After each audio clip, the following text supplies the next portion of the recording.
चार की चौसर में खबरों की करते हैं शुरुआत। महाराष्ट्र में नई सरकार बनाने को लेकर हलचल तेज हो गई है, तो वहीं दूसरी तरफ शिवसेना के बागी नेता एकनाथ शिंदे ने गुवाहाटी होटल के बाहर निकलकर प्रेस कॉन्फ्रेंस को संबोधित किया।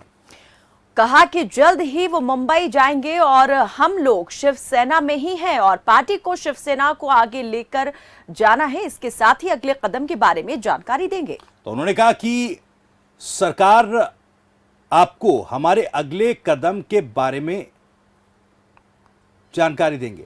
हम हिंदुत्व का मुद्दा आगे लेकर जा रहे हैं। जो भी 50 लोग यहां पर हैं, सब अपनी मर्जी से आए हैं, हिंदुत्व की भावना से आए हैं। वो लोग जो दावा कर रहे हैं कि 20 विधायक हमारे संपर्क में हैं, उनके नाम सार्वजनिक करें, कोई भी गलत जानकारी ना दें। एकनाथ शिंदे की तरफ से ये बड़ा बयान, जिसमें उन्होंने कहा कि सभी अपनी मर्जी से हमारे साथ आए हुए हैं और जो लोग 20 विधायकों के उनके संपर्क में होने का या उनके साथ होने का दावा कर रहे हैं, वो तथ्य प्रस्तुत करें, भ्रामक जानकारी ना फैलाएं।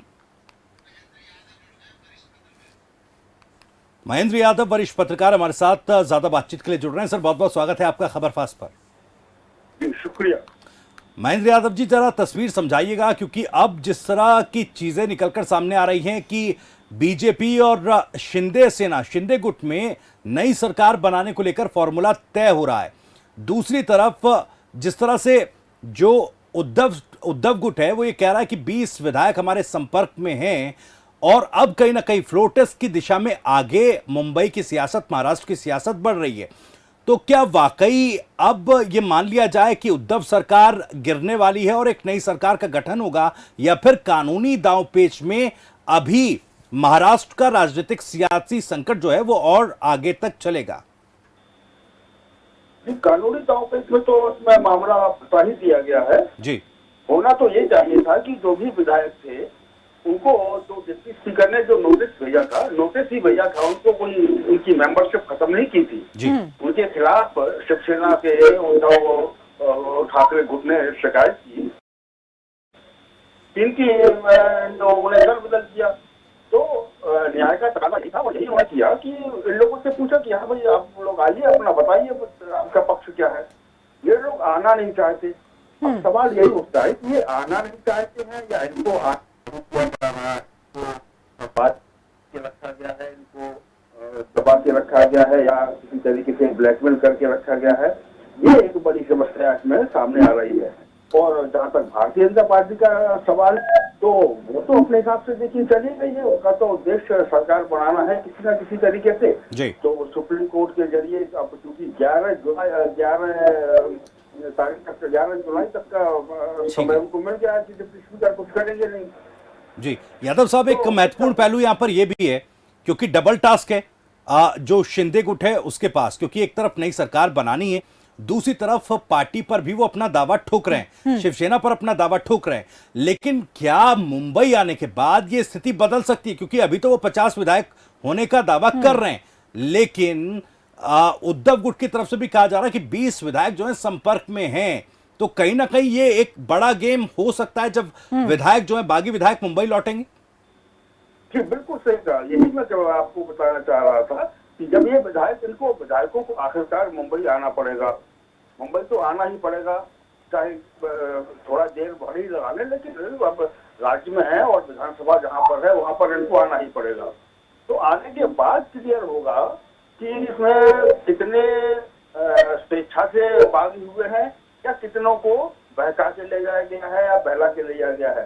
तो इसमें बहुत संभावना है। तो और अगर ऐसा होता है कि कुछ एक विधायक जो उद्धव ठाकरे ने जीत का दावा किया है, कुछ कम भी होते हैं, लेकिन किसी तरीके से अगर 2/3 विधायक शिंदे के साथ में नहीं होते हैं, तब फिर शिंदे बहुत बड़ी दिक्कत में फंस जाएंगे। फिर इनकी जो मेंबरशिप है वो भी जाएगी। फिर उसमें मुझे लगता है कि इनको कहीं कोई राहत मिल पाएगी। महेंद्र जी, जैसे आपने कहा कि बाजी जो है वो पलट भी सकती है। मुंबई अगर सभी विधायक साथ में आएंगे, और आना तो पड़ेगा ही, क्योंकि अगर यहाँ पर दावा किसी भी प्रकार का वो ठोकते हैं सरकार को के अल्पमत में होने का या अपना बहुमत साबित करने का, तो यहाँ पर मुंबई आना जरूरी हो जाता है। ऐसे में कॉम्प्रोमाइज की स्थिति अगर देखें तो उद्धव ठाकरे जो है वो कहां तक आपको लगता है कि कॉम्प्रोमाइज कर सकते हैं? शिवसेना कहां तक जो है वो जा सकती है सरकार को, महाविकास आघाड़ी सरकार को बनाए रखने के लिए? नहीं, मुझे लगता है कि उद्धव ठाकरे ने और शिवसेना ने ये मन बना लिया है कि अभी ज्यादा से ज्यादा क्या होगा, सरकार जाएगी तो जाए, तो इसलिए अब उसमें कंप्रोमाइज के बहुत चांस नहीं बचते हैं। लेकिन जब विधायक जो जब मुंबई आएंगे सारे लोग जो बागी हैं या कथित बागी हैं, तो उनको उनमें से कितने वापस आ सकते हैं इसकी कोशिश जरूर की जाएगी। जी। लेकिन शिंदे के साथ में कोई समझौता होने की मुझे अब कोई संभावना नहीं बिल्कुल लगती है। बिल्कुल वो महेंद्र यादव जी, जो जो आसपास समीकरण बन रहे हैं उसमें स्थिति साफ हो रही है कि सरकार भले ही नहीं बन भी जाए, लेकिन जो दावा है शिंदे गुट का कि शिवसेना पर, पार्टी पर उनका जो दावा वो कर रहे हैं वो कहीं ना कहीं कमजोर पड़ सकता है, और वो वहां पर एक कॉम्प्रोमाइज शिंदे गुट को करना पड़ सकता है।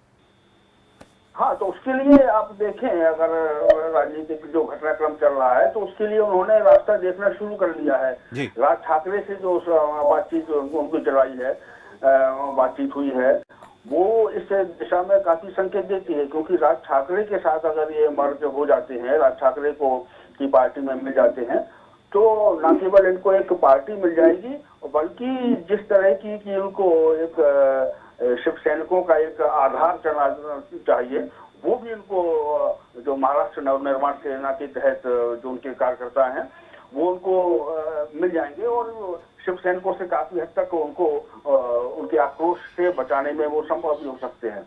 तो शिंदे अपने जो दूसरे विकल्प है वो तो देख रहे हैं। महेंद्र जी, ठीक है, विकल्प यहाँ पर शिंदे, एकनाथ शिंदे के सामने है, लेकिन क्या लगता है कि राज ठाकरे इस बात को लेकर वो मान जाएंगे? क्या वो अग्री कर जाएंगे इस बात पर? उनका क्या रुख रह सकता है? वो तो अभी भविष्य के गर्त में है कि क्या हो सकता है क्या नहीं हो सकता है।